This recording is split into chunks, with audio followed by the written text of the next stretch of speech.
Like they always sound like they're gonna be like at the end of VeggieTales, like where it's just like Cordy says, like at the end, like do unto others as you'd have.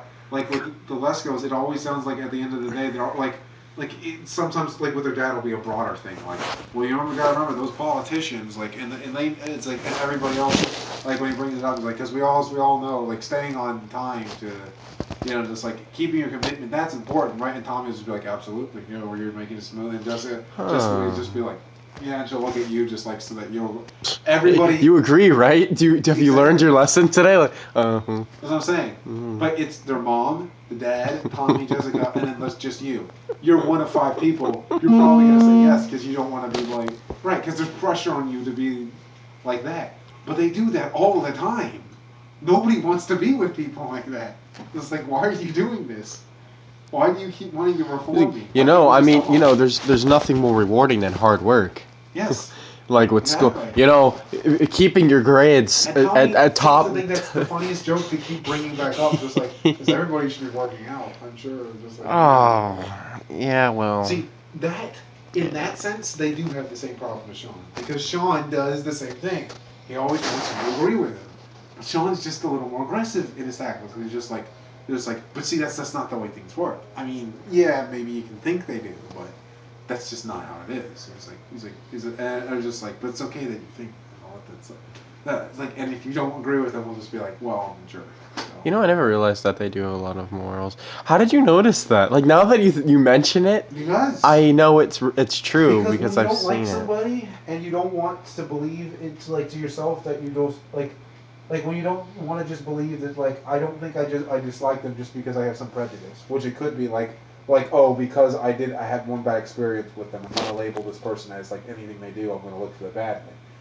If I don't want to believe that I'm doing that to myself, that means right I have to sit back and take a more logical stance at it and break apart like what happens every time I talk to them. Usually this, and I usually find something like that. With Sean and Christian, it's well mostly Sean. With Sean, it's that. With Tommy and Jessica and their dad, it's a little bit of that. And because it's Tommy, Jessica, and their dad, by extension, I can then say maybe it's something that most of their family does, and I'll think back to the last time I talked to their mom. Like, does that apply? Yeah, it kind of does. Yeah, at some point you're making generalizations and assumptions, but then afterwards you're thinking back and you're using it. Yeah, you're using a theory, you're using a hunch to try to get you forward. But again, that's what I said long ago. There's a difference between making a hunch and making an assumption or conclusion.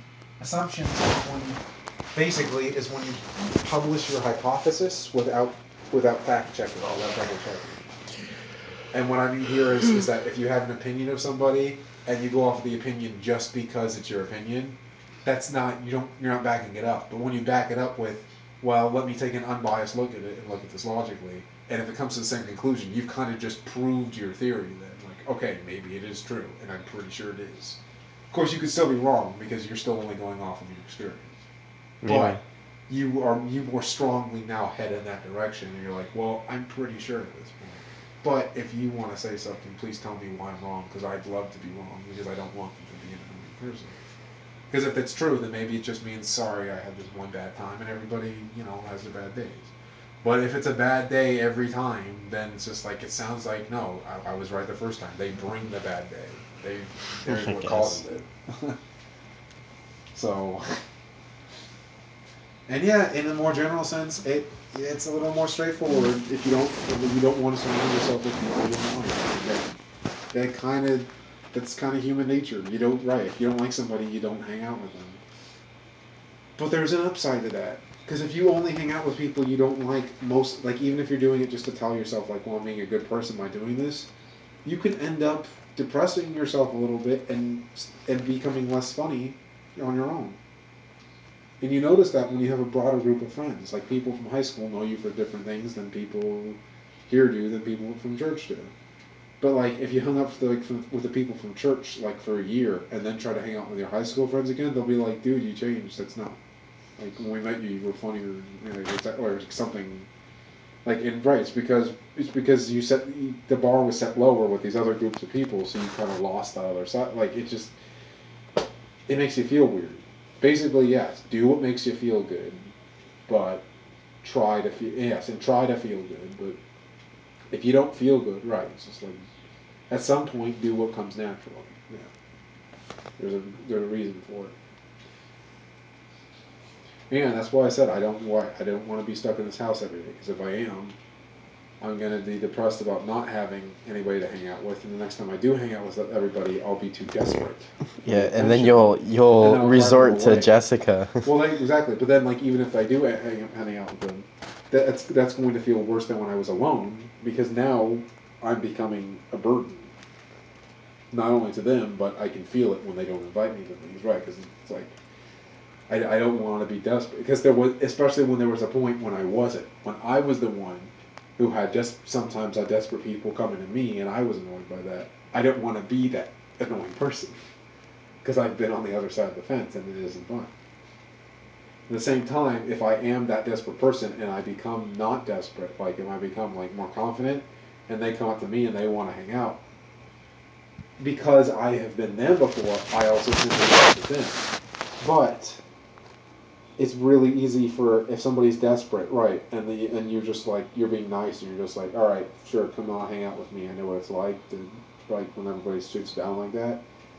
That's fine. But if you let them do that and they keep coming back to you, like because they'll be clingy probably for a while and they don't go to anybody else, they'll just make you desperate too, and they'll just be another desperate person. Rather than if you don't want them to be desperate, invite them over once. The next time that they want to come over, say no thanks. Then the next time they come over, say yes, but let's have a couple more people. Like try to make it so that they can stand on their own 2 feet and not be that way anymore. Because that's really, I'm sure that's what they want is to not be lonely like that. Yeah, having a small group of people to hang out with, that's always great. It only sucks though, because like there were a couple people right out of high school. You lose touch with them after everybody graduates. That was dumb because that was sometimes that was the best group I ever had. But so was my first year one group of YRC. It's kind of hard to like you got to hang on to it while you got it. And right now, yeah, what I got to hang on to now is the fact that this year, right, Mike Kirsten came back, and he was right before people that I knew from Baltimore. It was reduced down to one person, but that one person was like the Jacob Dromberhauser of the group. It's like it's fine because he happens to be one of the funniest ones of them, so it's cool. But yeah, I wouldn't have minded having like Martin Fitzpatrick, Zach Tudor, and Shannon Maloney back because they were all and Jake Denning. Because those group of people were just like, you know, and a lot of them were at least a year older than me.